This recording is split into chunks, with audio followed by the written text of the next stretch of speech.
স্নেহের ছাত্রছাত্রীরা, আগের দিন আমরা মডেল অ্যাক্টিভিটি টাস্ক পার্ট 3 সম্পর্কে আলোচনা করেছিলাম। আজকে পার্ট 4 সম্পর্কে আলোচনা করব। দেখো, একের দাগের একের অঙ্কটা কি বলেছে, বাস্তব সহগযুক্ত এক চল বিশিষ্ট দ্বিঘাত সমীকরণটা হলো কোনটা? 4টে অপশান দেওয়া আছে। এখানে 1 নম্বর অপশনটা দেখো, এক্সের সঙ্গে এক্স স্কোয়ার গুণ করলে এক্স কিউব হয়ে যাবে, তাহলে এটা নয়। এখানে হয়ে যাবে x two the power 4, x স্কোয়ারের সঙ্গে এক্স স্কোয়ার গুণ করলে হবে এক্স টু দি পাওয়ার 4, তাহলে এটাও নয়। 3 নম্বরটা দেখো, 3 নম্বরটা দেখো কি আছে, x into x minus 1 minus x equal to 0 সমান x square minus x equal to 0 और x square minus 2x equal to 0। देखो এটা একটা দ্বিঘাত সমীকরণ, তাই না? কারণ এখানে x এর সর্বোচ্চ ঘাত 2, তাহলে অপশান সি হচ্ছে সঠিক উত্তর। 2 নম্বর প্রশ্নে চলে এসো।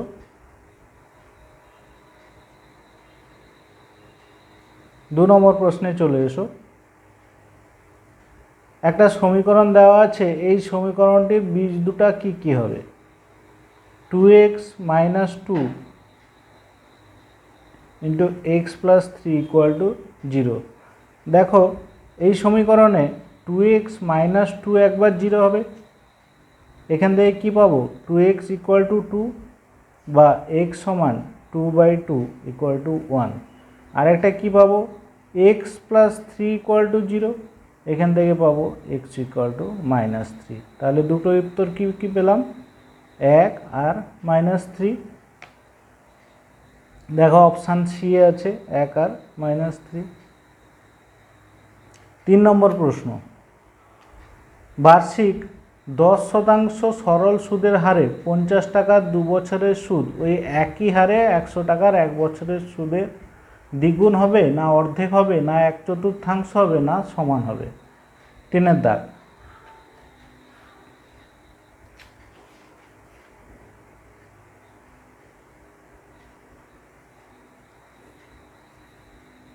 তাহলে প্রথমে বলেছে 10% সরল সুদের হারে 50 টাকার 2 বছরের সুদ। তাহলে প্রথমে সুদের হার R1 সমান 10, P1 সমান 50 আর T1 সমান 2। তাহলে I1 কি হবে? P1 into T1 into R1 by 100। তাহলে এখানে P1 হচ্ছে 50, T হচ্ছে 2, R1 হচ্ছে 10 বাই 100। তাহলে 0 0 0 0 কাটলো, 5 2 10। একইভাবে I2 বের করে নেব। I2 তার জন্য কি কি লাগবে? R2 লাগবে, R2 সেই একই 10। P1 এখানে P1 এর জায়গায় P2 আছে, P2 হচ্ছে 100, সময় হচ্ছে 1 বছর, তাই না? তাহলে I2 সমান P2 T2 R2 by 100। P2 হচ্ছে 100, T2 হচ্ছে 1, R2 হচ্ছে 10 বাই 100। 100 100 কাটলো, থাকলো 10। তাহলে তোমরা দেখতে পাচ্ছ এখানে I1 সমান I2, অর্থাৎ সুদ সমান। তাহলে অপশান ডিটা হচ্ছে সঠিক উত্তর।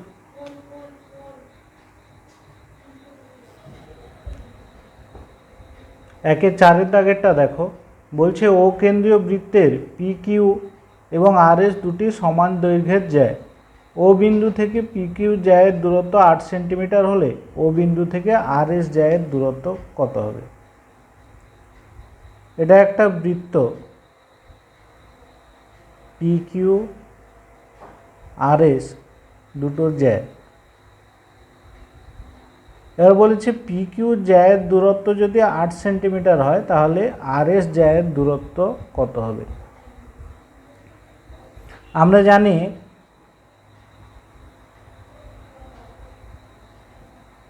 সমান দৈর্ঘ্যের জ্যাগুলি কেন্দ্র থেকে সমদূরবর্তী হয়। সমান দৈর্ঘ্যের জ্যাগুলি কেন্দ্র থেকে সমদূরবর্তী হয়।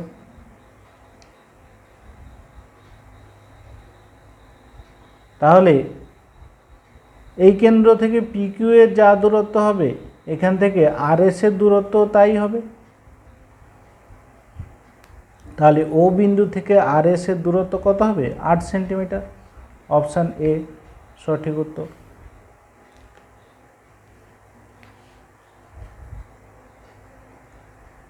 দুইয়ের দাগের একে চলে এসো। বলছে একটি ঘনকের প্রতি ধারের দৈর্ঘ্য অর্ধেক করা হলে ঘনকটির আয়তন প্রথম ঘনকের আয়তনের 1/8 অংশ হবে। ধরি ঘনকের বাহু এ একক, আয়তন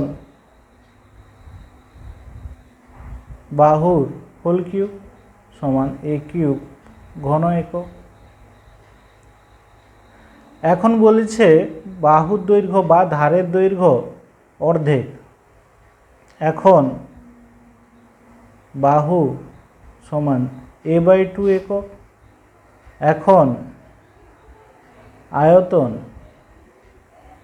সমান a/2 হোল কিউব ঘন একক সমান a³/8 ঘন একক।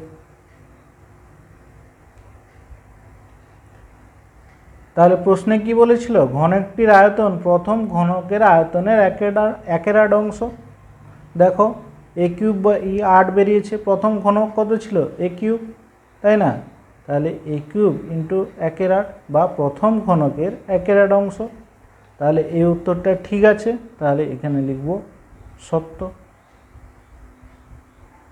বা ট্রু। দুইয়ের দাগে 2 বলছে a/2 = b/3 = c/4 হলে a:b:c সমান 4:3:t হবে। সত্য না মিথ্যা?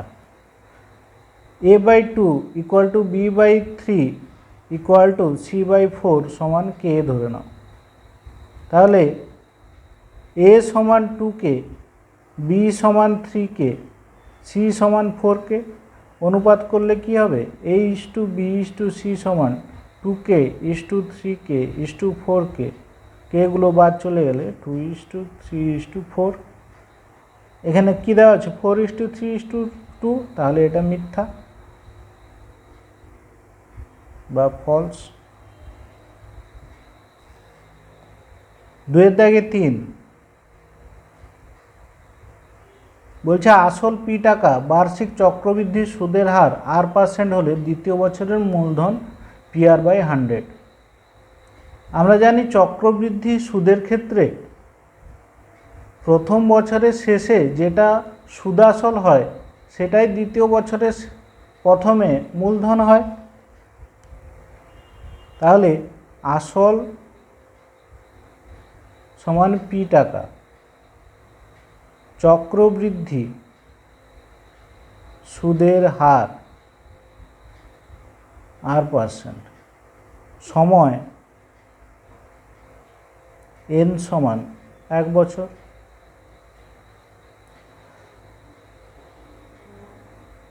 তাহলে 1 বছর শেষে চক্রবৃদ্ধি সুদাসল সমান p × 1 + r/100 whole to the power n। এখানে আসল p, সুদের হার r, n এর জায়গায় হবে 1। তাহলে p + PR/100 এটাই হচ্ছে চক্রবৃদ্ধি সুদাসল, যেটা কিনা দ্বিতীয় বছরের মূলধন।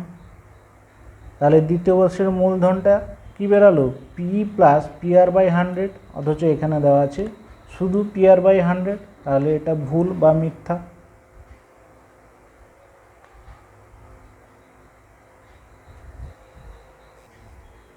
দুয়ের 4, চিত্রে ও কেন্দ্রীয় বিশিষ্ট একটা বৃত্ত আছে যার এবি একটা ব্যাস, বৃত্তের ভেতরে কিউ একটি বিন্দু, এ কিউবি সর্বদা সূক্ষ্মকোণ হবে। দেখো ছবিটা এঁকে নিই বোঝার সুবিধার্থে। ও কেন্দ্রীয় একটা বৃত্ত, এবি হচ্ছে ব্যাস, এ পি বি হচ্ছে অর্ধবৃত্তস্থ কোণ। আমরা জানি অর্ধবৃত্তস্থ কোণ সমকোণ। এবার এই কোণটা বাদ দিয়ে এইভাবে যত কোণ আঁকবে সেই কোণটা তত বড় হতে থাকবে, তাই না? এক সময় 180 ডিগ্রির কাছাকাছি চলে আসবে। তাহলে যে কোণটা বেড়ে বেড়ে 180 ডিগ্রির কাছাকাছি যাচ্ছে সেটা কোনোদিনই সূক্ষ্মকোণ হবে না। তাহলে এই যে প্রশ্নটা দেওয়া আছে বলছে এ কিউবি এই কোণটা সূক্ষ্মকোণ হবে না, এই কোণটা সূক্ষ্মকোণ হবে না, তাহলে এটা মিথ্যা বা ফলস। 3-এর দাগে 1-এর অঙ্কটা দেখো, বলছে একটি লম্ববৃত্তাকার চোঙের আয়তন এবং বক্রতলের ক্ষেত্রফলের সংখ্যামান সমান হলে উহার ব্যাসার্ধ নির্ণয় করো। ধরি চোঙটির ব্যাসার্ধ আর উচ্চতা এইচ, তাহলে চোঙটির আয়তন কত হবে, পাই আর স্কোয়ার এইচ। বক্রতলের ক্ষেত্রফল কত হবে,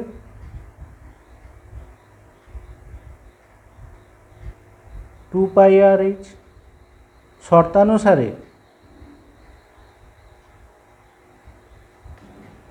পাই আর স্কোয়ার এইচ সমান 2 পাই আর এইচ। পাই পাই কাটলো, এইচ এইচ কাটলো, একটা আর বাদ চলে যাবে, তাহলে আর সমান 2। তাহলে আর কি ধরেছিলাম, ব্যাসার্ধ। অতএব চোঙটির ব্যাসার্ধ 2 একক।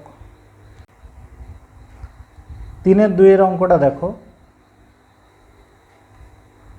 বলছে যে দেখাও যে মিশ্র দ্বিঘাতকরণী 7 মাইনাস রুট 2 এর অনুবন্ধীকরণী হলো 7 প্লাস রুট 2। অনুবন্ধীকরণী কখন হয় আমরা জানি না, যখন এই দুটোর গুণফল আর যোগফল দুটোই মূলদ সংখ্যা হবে তখন এরা পরস্পরের অনুবন্ধীকরণী হবে। দেখা যাক কি হয়। 7 minus root 2 plus 7 plus root 2 সমান 7 minus root 2 plus 7 plus root 2, এ দুটো কাটবে, 7 2 14, এটা একটা মূলদ সংখ্যা। মূলদ সংখ্যা গুণ করি এবার 7 minus root 2 into 7 plus root 2, তাহলে 7 স্কোয়ার মাইনাস রুট 2 এর হোল স্কোয়ার সমান 49 মাইনাস 2 সমান 47, এটাও একটা মূলদ সংখ্যা। তাহলে যেহেতু দুটোই মূলদ সংখ্যা অতএব আমরা কি লিখতে পারি, অতএব মিশ্র দ্বিঘাতকরণী 7 মাইনাস রুট 2 এর অনুবন্ধীকরণী